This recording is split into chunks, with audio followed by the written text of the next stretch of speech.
최근 저출산 고령화에 따라 어린이집 운영이 원화될 감소로 점차 힘들어지고 있습니다. 그럼에도 보호자의 민원이나 아동학대 고발 등 어린이집 원장, 보육교사 근무 여건도 시군구의 감독을 받으면서 엄격해지고 있는 상황입니다. 무엇보다 어린이집 운영을 하다 민원이나 모니터링을 통해 갑자기 시청이나 구청의 행정조사, 현지조사, 현장조사 등 정기조사, 수시조사를 통해 행정처분을 받는 경우가 있습니다. 행정처분에는 어린이집 운영정지를 가장 먼저 고민하게 됩니다. 어린이집을 운영하면서 리베이트, 보조금 유용 부당 청구, 어린이집 운영비 보조금 등을 목적에 사용하거나 교사 근무 시간 부족, 시간 연장, 미준수 아동 허위 등록, 아동학대 등 다양한 위반 사유가 있는데 반드시 초기부터 어린이집 행정 전문가의 도움을 받으시고 단계별로 대응하셔야 억울하거나 가혹한 처벌을 피할 수 있습니다. 어린이집은 영유아 보육법에 따라 보육사업에 드는 비용의 전부 또는 일부의 보조금을 지원받을 수 있습니다.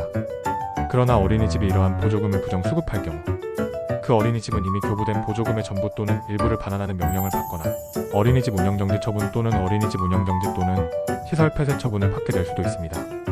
특히 어린이집의 경우 원화수가 많은 민간 어린이집은 리베이트 유형이 많은데 일부 푸제비, 우유 등을 구입하고 우회적으로 회사로부터 돈을 수령하는 행위에 대해 논리적으로 위법성과 부당함, 그리고 가혹성을 입증하셔야 합니다. 개인이 투자하여 설립한 어린이집이지만 보조금은 사업 목적에 따라 사용하고 운영비에 대해서는 원장이 재량으로 지출을 하였는데 자칫하면 사업 목적의 지출은 큰 문제가 발생할 수 있습니다. 아울러 어린이집 운영정지 또는 원장 자격 정지의 원인이 되는 보조금을 부당하게 청구하거나 운영하거나 보조금 부정수급 금액의 크기에 따라 행정처분의 기준이 달라질 수 있습니다. 등원하지 않는 원화를 허위 등록하는 방법으로 어린이집 보조금을 부정수급하거나 등원 일수 또는 태교관리 위반하거나 보조교사를 담임교사로 허위 등록하는 방법으로 어린이집 보조금을 부정수급, 그리고 시간 연장, 연장반 원화시간 미준수하거나 보육교사 자격증을 대여하는 경우가 있습니다. 이는 지도점검 후 보조금 반환에 따른 어린이집 운영정지 등 추가적인 행정처분을 받게 됩니다. 대부분 운영 중 규정에 대한 착오나 과실에 의해 처벌을 받게 되는 경우도 있습니다. 필요에 따라 과오라고 인정되면 시정명령으로 마무리할 수 있습니다.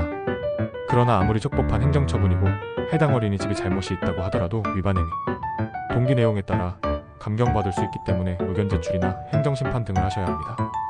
어린이집 운영정지, 자격정지 처분이 내려질 것으로 예상되신다면 통지서를 받기 전 빠른 대처가 필요합니다.